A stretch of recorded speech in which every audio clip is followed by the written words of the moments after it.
Syaitonirrajim. Bismillahirrahmanirrahim. Nah, ini kita coba apa sih yang sebenarnya terjadi dalam sengketa Tanah Dago. Nah, yang digugat 6,9 3 buah gendom. Mulai dari sini ya. Ini di selatan, tengah, ini utara. Itu yang digugat. Sementara subjek yang digugat itu ada di sini. Sementara yang di tengah itu udah dikondisikan, dimanipulasi. Jadi kampung Cirapuan dirubah jadi Dagolos. Ya lebih kurang sekitar 2 hektar. Nah, sedangkan di sini itu subjeknya nggak digugat, namun objeknya digugat. Nah, manipulasi ini dengan tujuan kamuflase biar nggak tampak ini kolusi saling gugat. Yang tampak adalah gugatan murni. Beda gugatan murni dengan kolusi mafia tanah saling gugat itu apa? Kalau gugatan murni, penggugat memperjuangkan hak, tergugat pun memperjuangkan hak. Tapi kalau kolusi, penggugat nggak yakin bahwa itu haknya, sementara tergugat pun nggak yakin itu haknya.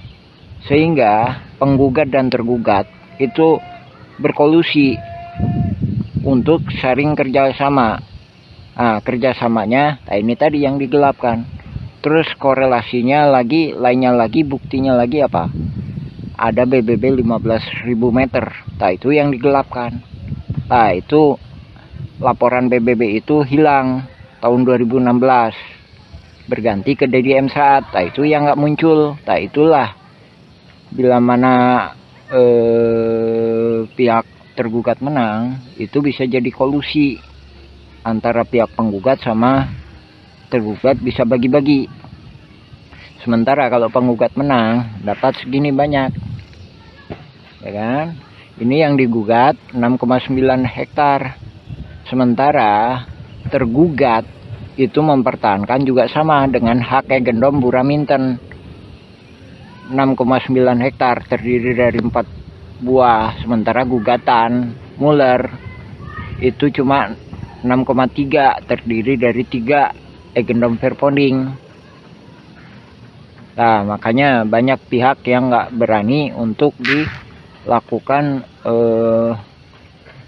penyelidikan lebih lanjut.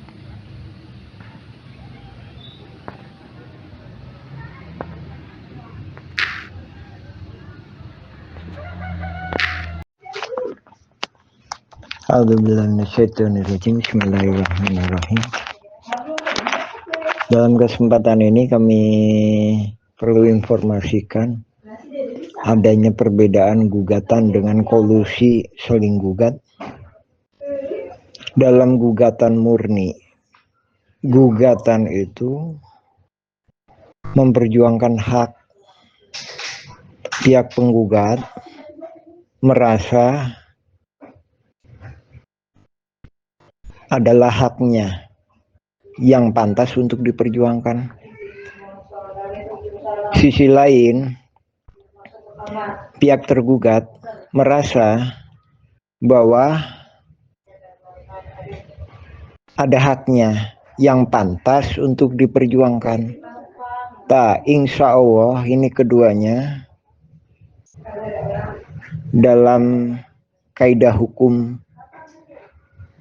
negara Republik Indonesia maupun dalam kaidah hukum agama Islam, insya Allah dibenarkan bila mana jujur. Jadi dengan berdoa bismillah, insya Allah menjadi amal-amal ibadah yang diterima oleh Subhanahu wa Ta'ala. Itu gugatan. Namun dalam kasus Dagolos ada wacana yang lainnya yang kita periksa, kita telah sejak lama. Bukan gugatan, namun kolusi saling gugat. Nah, dari sini baik dalam hukum Islam maupun dalam hukum negara Republik Indonesia ini nggak bisa dipertanggungjawabkan karena pihak penggugat itu tidak yakin bahwa itu haknya. Kemudian dia bekerja sama dengan pihak tergugat untuk membantunya untuk saling berbagi, untuk saling bekerja sama. Yang ini secara jelasnya adalah kolusi. Nah, jelas sangat beda. Kalau gugatan memperjuangkan hak, kalau kolusi saling gugat, pihak tergugat maupun penggugat sendiri itu nggak yakin bahwa itu haknya. Agar meyakinkan pihak lain, mereka berkolusi, mereka membuat skenario-skenario.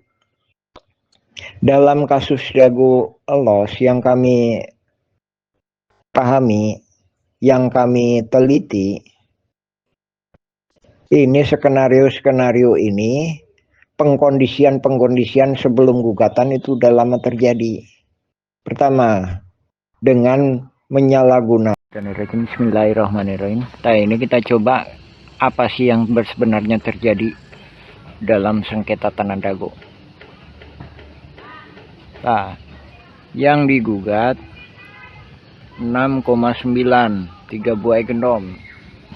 Mulai dari sini ya. Ini di selatan, tengah, ini utara. Itu yang digugat. Sementara subjek yang digugat itu ada di sini. Sementara yang di tengah itu udah dikondisikan, dimanipulasi. Jadi kampung Cirapuan dirubah jadi Dago Los. Ya lebih kurang sekitar 2 hektar. Nah, sedangkan di sini itu subjeknya nggak digugat, namun objeknya digugat. Nah, manipulasi ini dengan tujuan kamuflase biar nggak tampak ini kolusi saling gugat. Yang tampak adalah gugatan murni. Beda gugatan murni dengan kolusi mafia tanah saling gugat itu apa? Kalau gugatan murni, penggugat memperjuangkan hak, tergugat pun memperjuangkan hak. Tapi kalau kolusi, penggugat nggak yakin bahwa itu haknya, sementara tergugat pun nggak yakin itu haknya, sehingga penggugat dan tergugat itu berkolusi untuk saling kerjasama. Nah, kerjasamanya, nah ini tadi yang digelapkan. Terus korelasinya lagi, lainnya lagi, buktinya lagi apa? Ada BBB 15.000 meter. Nah, itu yang digelapkan. Nah, itu laporan BBB itu hilang tahun 2016. Berganti ke DDM Saat. Nah, itu yang nggak muncul. Nah, itulah bila mana pihak tergugat menang, itu bisa jadi kolusi antara pihak penggugat sama tergugat, bisa bagi-bagi. Sementara kalau penggugat menang dapat segini banyak, ya kan? Ini yang digugat 6,9 hektar, sementara tergugat itu mempertahankan juga sama dengan hak gendom Buraminten 6,9 hektar terdiri dari 4 buah, sementara gugatan Muller itu cuma 6,3 terdiri dari 3 gendom Verponding. Nah, makanya banyak pihak yang nggak berani untuk dilakukan penyelidikan lebih lanjut.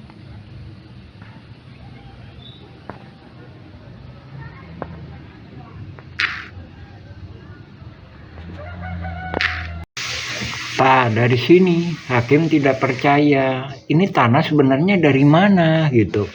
Katanya dari ini, kemudian katanya dari ini, dari bapak, katanya dari ini, kemudian sebelumnya katanya dari ini. Nah, dari sini menimbulkan hakim tidak percaya yang benar tanahnya dari mana. Kalau udah dari sini ya udah dari sini. Kenapa katanya dari bapak? Nah, kalau udah dari bapak ya udah, kenapa pakai dari Yayasan EMA? Kalau udah dari Yayasan EMA, kenapa pakai kesepakatan dengan Buraminten? Nah, dari sini menimbulkan rasa tidak percaya sama hakim. Nah, ini udah diskenariokan dengan kata lain tujuannya yang memang berpeluang pihak luar menang supaya dapat lahan yang lebih luas, yaitu 6 hektar lebih. Kalau pihak dalam menang atau pihak warga menang, cuma jaringan ini cuma dapat sekitar 1 hektar. Surat kesepakatan tahun 1997 sampai 1999 di Kampung Cirapuhan Dago sangat penting. Pada tahun 1997, luas Dago Elos di Egendom 3740 dan 3741 adalah 5/940 meter persegi. Lokasinya di belakang terminal Dago dan sebelah timur kantor RW 02 serta kantor pos. Surat ini ditandatangani oleh Asep Makmun, Zainal Abidin, dan Chalimi sebagai Ketua RT RW. Namun, pada tahun 1999, Asep Makmun secara sepihak mengubah luas garapannya menjadi 100 meter persegi, dengan menyerobot garapan warga pribumi dan fasilitas umum. Perubahan ini ditandatangani oleh ketiga orang tersebut, ditambah Dedi, Alosana, dan Usu Trisno sebagai Ketua RT RW 01 Kampung Cirapuhan. Setelahnya garapan Didi Koswara sekitar 1.000 hingga 2.000 meter persegi juga dioper dan diwariskan. Egendome 3742 dan Egendome 64487 ada di Kampung Cirapuhan RW 101, bukan Dago Elos RW 02. Dan PBB sebesar 1.000 atas nama Didi Koswara bermasalah baik luas dan wilayah diganti oleh jaringan mafia. Muhammad B. Yaman menyebut situasi ini sebagai krisis kepemimpinan.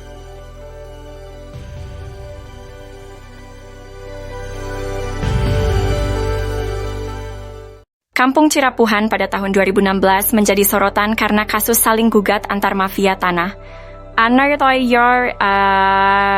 Tokoh RW 02 Dago Elos, Pak Abdidin sebelumnya telah diingatkan mengenai pajak bumi dan bangunan PBB tahun 2002 seluas 15.000 meter atas nama Didi Koswara yang harusnya di Kampung Cirapuhan bukan Dago Elos. Ini melanggar kesepakatan tahun 1999 luas garapan Didi Koswara pun sudah habis, juga Aput Sukendar dan Alosana. Lalu menurut petugas kantor pajak, tanah tersebut dipegang oleh Dedi Mochamat Saad dengan alamat di Jalan Roket 1, Komplek Armet, Cipageran, Cimahi Utara. Catatan luas tanah tersebut sekitar 11.000 hingga 15.000 meter. Sekalipun PBB bukan bukti tanah, ini merupakan bukti adanya kolusi sebagai jaminan. Bila tergugat menang, maka penggugat juga dapat bagian. Saksi dalam kasus ini adalah Bani Rahman. Tarka Dago Elos juga telah diingatkan bahwa ini hanya modus mafia tanah yang saling gugat.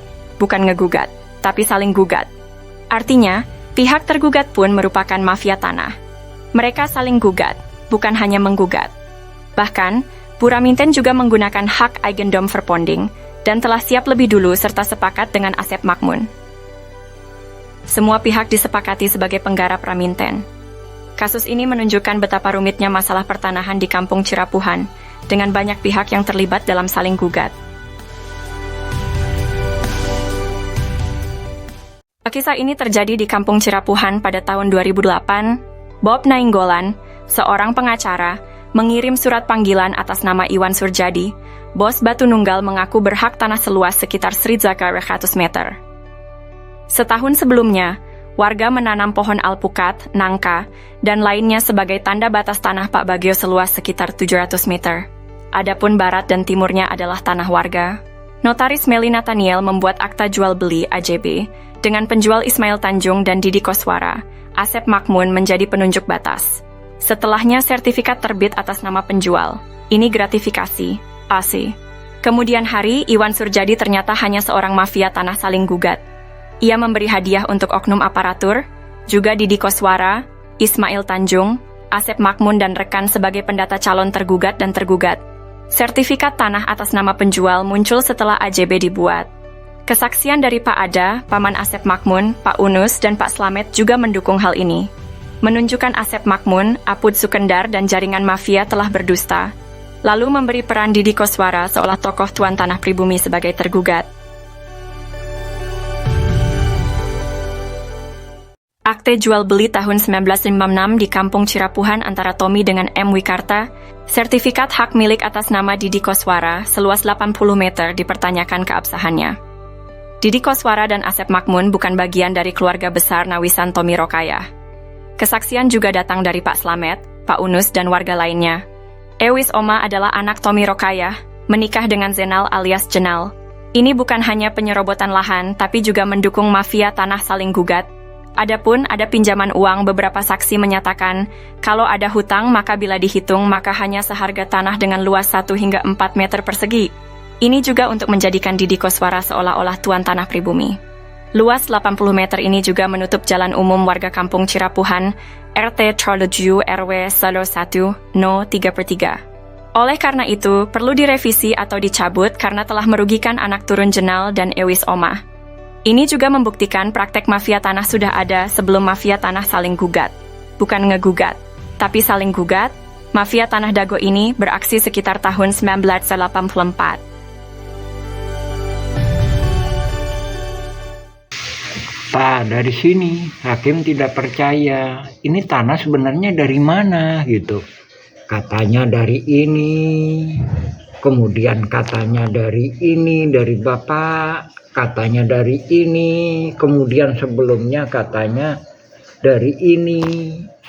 Nah, dari sini menimbulkan hakim tidak percaya yang benar tanahnya dari mana. Kalau udah dari sini ya udah dari sini. Kenapa katanya dari bapak? Nah, kalau udah dari bapak ya udah, kenapa pakai dari Yayasan EMA? Kalau udah dari Yayasan EMA, kenapa pakai kesepakatan dengan Bu Raminten? Nah, dari sini menimbulkan rasa tidak percaya sama hakim. Nah, ini udah diskenariokan dengan kata lain tujuannya yang memang berpeluang pihak luar menang supaya dapat lahan yang lebih luas, yaitu 6 hektar lebih. Kalau pihak dalam menang atau pihak warga menang, cuma jaringan ini cuma dapat sekitar 1 hektar.